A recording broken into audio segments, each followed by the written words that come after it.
If you either own a practice or you'd like to have your own practice one day, this is a trap that you really, really need to avoid. Now, a report was put out recently looking at chiropractic clinic owners and basically looking at what the realities were like. What is it like being a practice owner in 2026 in the UK? And what they found was quite surprising. So it was a survey across a couple of different professions, basically small private practice healthcare clinics, many of which were owned by chiropractors, others might have been osteopaths or physios. And one of the things they looked at was essentially how happy the clinic owners were and how much income they generated from the business versus seeing their own patients. And what they found was quite surprising. What a lot of people do is they start their career, you go and you're an associate for somebody and you learn your clinical skills and you build up and up and up. And many people get to the point where they think, I'd like to have my own thing now. And so they leave, they go and they set up their own thing. That's the kind of stage one. That's the solopreneur. And you assume that, okay, I'm going to build this practice and over time, my income's going to go up and things are going to be happier and I'm going to be enjoying it. I'm going to enjoy this whole path of becoming a business owner, learning to be an entrepreneur. The report shows it's not actually as clear cut as that. And actually, there's a big, big problem in the middle. What they found was that, yes, going from being your own person with no employees to hiring a couple of, reception team, to hiring maybe a massage therapist, to having associates, to having a few, yes, the income does go up. It does not, for many people in the UK, go up as high as you would think. But it does go up there until you reach the point what they in the report called CEO level. CEO level basically just means that less than 10% of the practice's income is generated by you seeing patients. So essentially, if you stop seeing patients tomorrow, you'd see less than a 10% hit in terms of the income there. That's what they call that CEO level there. Now, when you get to CEO level, yes, the income is higher than anybody else. You will make more doing that than anyone else. And generally, you're more satisfied than anybody else as well. Okay, but what happened to go from the solopreneur people? They were already pretty happy, not as happy as the CEO level, but they were pretty happy. While income kind of does this, it's not massive. What happens to actual enjoyment and fulfillment is it drops, and especially when you get to this point, when you have associates but you don't have enough that you're the one still having to earn most of the income. That's what they call the burnout stage, because you have all the responsibility of keeping a practice going like the solopreneur does, but you now have way more complexity. You have way more challenges in there. If you can get through that and build it to the point where it's not relying on you, then yes, there's this quite steep uptick there. But that middle point is really difficult. And I've spoken to so many clinic owners in the last 2-3 years who are really in that kind of final, what they call the burnout range, where there's a risk of burning out if you don't grow past that. And I've seen some who over the years have actually gone backwards. They've gone, you know what? It's not worth it. It's not worth the stress. It's not worth the hassle. So the reason I wanted to share this is, first of all, to say, if you are looking to have your own thing one day, you probably want to decide, do you want to have your own thing and just have that be you? Or do you want to have a bigger business where you are not the main one earning the income?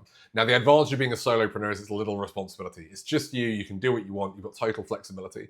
The downside is you do not have a saleable business, okay? When you work on your own, you might think one day when I retire, I'll sell the practice. You're selling a business where the only employee is quitting.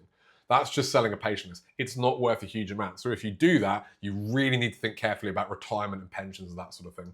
Or if you go to the CEO level, it takes a fair bit more work and it's a longer path. The research shows it's generally more rewarding. But that's the point where at the end, when you want to retire, you can sell that business because that business does not depend on you. Okay, so that's what you want to think about, is this kind of middle stage is really not that great. Now, if you're in there and it's working for you, great. They didn't say that everybody in these middle stages is unhappy. They just found the happiness on average is a fair bit lower. There are some people in that who are loving it and doing well, great.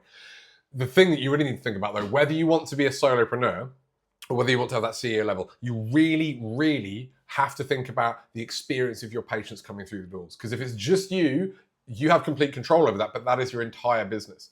And if you want that CEO level, you need to standardize and systematize that to a point where it is self-sustaining and it happens without you having to do it. And it's too late once you have a big practice to try and do that. I've seen clinic owners with big practices try to change this stuff. It's really, really difficult. It works far better when they get embedded early on. And as you're growing the practice, this idea of what the patient experience is for you is growing throughout there. So it's not something you want to wait around. Now, one of the reasons I'm showing this now is this report just came out and it matches a lot of the difficult conversations I've been seeing people having in the profession. It fits with what I'm seeing with a lot of practice owners who are struggling and a lot of people who are looking to start their own practice who really, in all honesty, have no idea what they're getting themselves into. So I wanted to mention that because it seems quite timely. The other thing is, if you want some help with this, if you want a really, really valuable investment that is going to pay off very, very quickly and pay off the rest of your career for relatively little, for much lower than, a 4-5 figure mastermind group that you join where you're paying 30 grand a year to basically give everyone else each other ideas and not get a huge amount yourself, then myself and Kevin Christie are running the Patient Experience Masterclass on June 20th in London, in Stratford. It's a one-day event.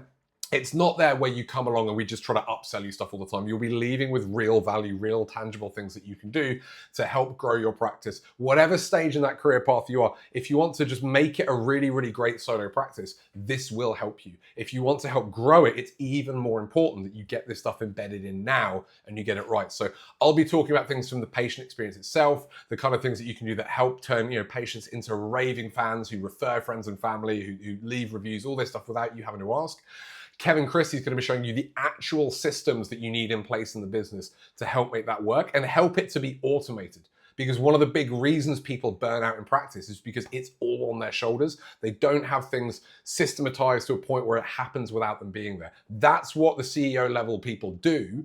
The only reason they've been able to get there is because they've got it systematized. So however you want to practice, whatever your idea of your dream practice is, you really don't want to miss this out. The early bird expires at the end of the month, so it's not that long until that goes now. I'll leave the link below for that. It's a one-day event. There's going to be some amazing practitioners there, amazing clinic owners who are all going to learn from each other as well.